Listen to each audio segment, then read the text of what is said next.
So, may kasabihan po tayo, ang tumatakbo ng matulin, kung matinik ay malalim. Gunggong! Barinig kita sa mukha eh! Gunggong! Wala pa pong nangyaring gano'n, Mr. President. At saka po tayo pag nananakbo. Ako po ay nakasapatos at saka sa kalsada kaya hindi po ako matitinik.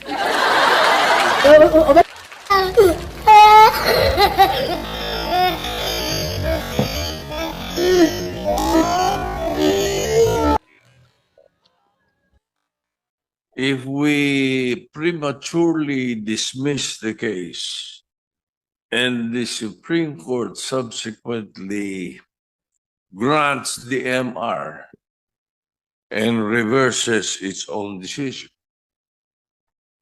The question, Mr. President, is speculative. Yes, yes. May I have a speculative answer, Mr. President?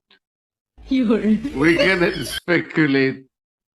We can only guess, second guess, because on the basis of our experience as a practicing lawyer, Mr. President, ito pong ganitong klaseng desisyon, talaga pong wala na pong kaduda-duda na kahit po mag-file pa tayo ng motion for reconsideration.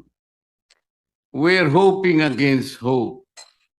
It is as if we're wishing for the moon. Tama!